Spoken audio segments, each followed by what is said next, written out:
Every day, millions of people turn a dial, hear a click, and ignite a ring of blue fire to cook their meals.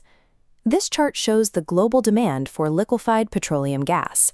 While 46% of it goes to residential and commercial use, another 22% is consumed by the chemical industry, driving massive manufacturing and logistics operations worldwide. But before it was commercialized, this energy source was considered a highly volatile hazard. Oil extractors saw it as a dangerous byproduct and intentionally burned it off at the wellhead to simply get rid of it. That changed in 1911. The Ford Motor Company hired a chemist named Walter Snelling to solve a specific physical problem. The gasoline inside early Model T cars was evaporating far too quickly. Snelling took samples of the fuel and discovered that the evaporation was caused by two specific, invisible hydrocarbon compounds hiding within the liquid: propane and butane. When Snelling tested these two molecules, he realized they possessed an incredibly high calorific value. They were dense with energy, and engineers quickly realized they were wasting a potent power source by burning them off. By stopping the destruction of these wild hydrocarbons and building the infrastructure to capture them, the energy industry tapped into a highly efficient fuel that still drives our economy today. Today, about 60% of this fuel is captured directly during natural gas extraction, while the remaining 40% is pulled from crude oil. That crude oil contains heavy, complex hydrocarbons that are too thick for most applications. To extract the valuable gas, these raw materials are transported to massive refineries for processing. The core technological mechanism responsible for extracting the fuel from crude oil is called the Fluid Catalytic Cracking Unit, or FCC.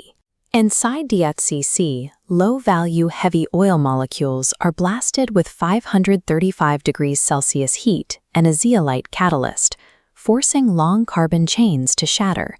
This yields shorter, lighter molecules, specifically propane with 3 carbon atoms and butane, which has 4.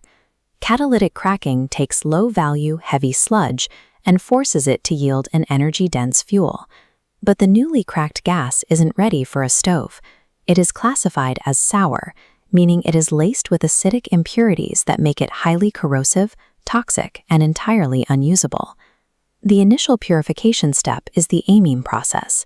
Here, the raw gas is washed through chemical solutions that strip away the corrosive carbon dioxide and hydrogen sulfide. This diagram shows the Marox process, a secondary purification stage required to eliminate foul-smelling, unstable sulfur compounds called mercaptans.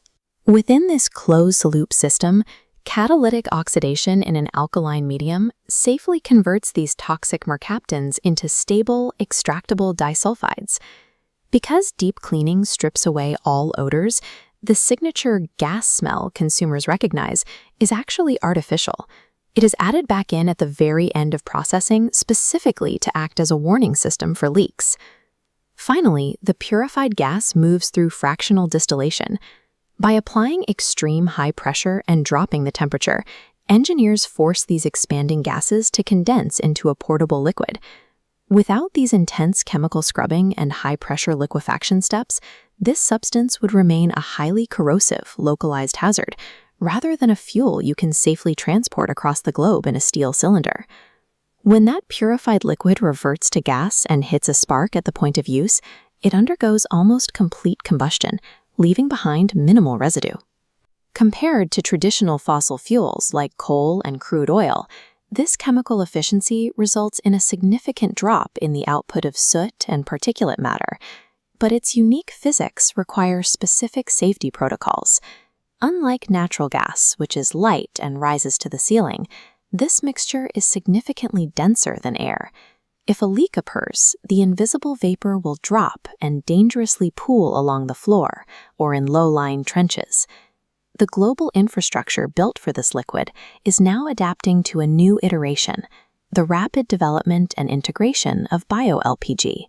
Synthesized entirely from organic waste and renewable biomass, bio-LPG offers the exact same chemical performance as its traditional counterpart, but with a fraction of the climate impact. That steady blue flame on a kitchen stove represents over a century of relentless engineering, taking a dangerous, wasted vapor and turning it into a highly refined, evolving pillar of global energy.